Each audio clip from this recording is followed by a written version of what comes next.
Next, from Springfield, we speak with State Representative Jeannie Ives and get an update on the recent financial scandal involving the College of DuPage Board of Directors. Jeannie Ives, Representative Jeannie Ives, thank you so much for joining us here on the Illinois Channel. Let's just do a quick follow-up on what's going on with the College of DuPage. There was a major controversy about the president and, his severance package. What's going on with that? And just tell us briefly. Well, thank you to Illinois Channel for having me back on to give you an update, because I think this is important for people from around the state, not only because state money is involved, because it gives us an insight into what could be happening at other places, whether it's community colleges or other state universities. So some of the problems that we started with was, of course, Dr. Bruder's severance contract. And when the new board took over at the end of April, literally April 30th, the first thing that they wanted to do was to put Dr. Bruder on leave. But he had, prior to them getting seated 2 days prior, put himself on health leave. So he is no longer in the picture. He's not around. He's nowhere to be seen.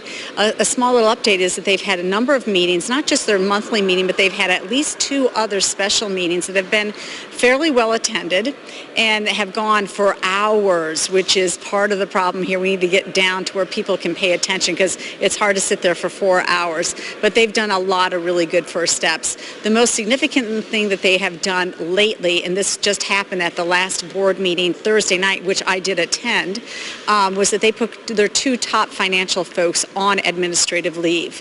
And this is pending further investigation into their malfeasance and their inability to follow board protocol and procedures and recommended procedures at even the state level for community college in terms of where they're investing their money. So instead of investing only 5% as board policy called for, they invested 29% in the IMET fund.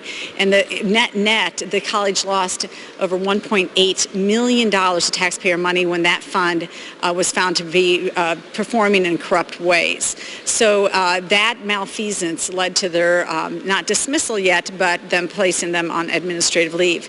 The board has also taken other actions. They have brought in some additional financial advisors to help cover for those 2 folks being missing. They'll also be doing some auditing.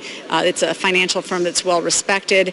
They'll take over the jobs of the treasurer and the investments of money and things like that. They've put in new procedures, which I think is fabulous, about whether or not board members can travel, what expenses are reimbursable. That also caused a little bit of a controversy at Thursday night's meeting, where one of the previous board members, who is currently a board member as well, but was expensing certain items that you would say are either just should have been handled personally or through a campaign account, yet she was charging the taxpayers for a dinner expense that I find just incredible that you would charge the taxpayers for. So they're looking into all sorts of things. They've been very active in a transition team, setting up folks to serve in different capacities, and they're considering actually a tuition decrease, which is really good news.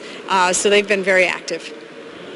Yeah, a tuition decrease, I think, is very welcome news, and I think the students would like that a lot, right? I think so, and I would say for myself personally, I feel like there's a whole new sort of outlook there. I feel like the faculty is very much involved in this process. They attend all the meetings, the faculty, the union president there and the vice president, and they get up and they speak, and their rhetoric has been positive about the board and their approaches. I think students are certainly getting educated. I don't think that it was, and I think what you're finding out really is that you have had problems with administration and not with the faculty or on the student side.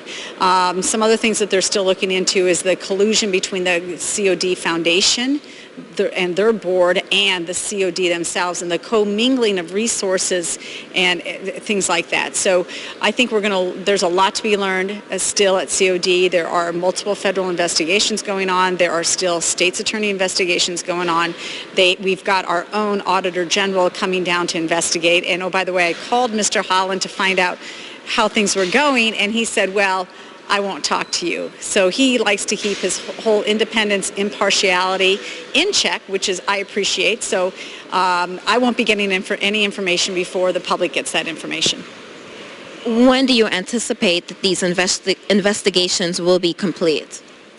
Well, I also have a whole nother track of people that are doing their own type of FOIAing and investigations into COD with using any public documents they possibly can. And in fact, I just spoke with them today, and I will tell you this, we are still not finished discovering what needs to be further investigated. So this is going to be months, stretching into a year before we even get a handle on everything that needs to be completely investigated. It just seems like the board or the people that were working there, not all of them, were out of control. Would you say that? I would say that to some degree the board didn't ask the questions that they should have asked, either through lack of knowledge or just they weren't curious enough to inform themselves of what was going on. As I have stated before, and in public and in front of them, I literally blame senior administrative folks who got bullied or bamboozled by Dr. Bruder and his strong-arm tactics rather than standing up for the taxpayers. And these are well-compensated folks who have been in administration for many years, either at College of DuPage itself or at other professional settings like the College of DuPage, other community colleges, for example, and they have come in and they have not done the right thing for the taxpayers. And for that, I have no sympathy for them and what may befall them in the future. And I would certainly hope that they are held accountable because they are highly compensated. They're expected to do the right thing. They're expected to stand up when the right thing is not being done, and that didn't happen. It's really at the senior administrative staff level where the problems could have been sorted out, discovered, and taken care of. Representative Ives, thank you so much for that update. Is there anything else that you want to add? No, I would just say that there is more to come on this issue. Thank you. Thank you.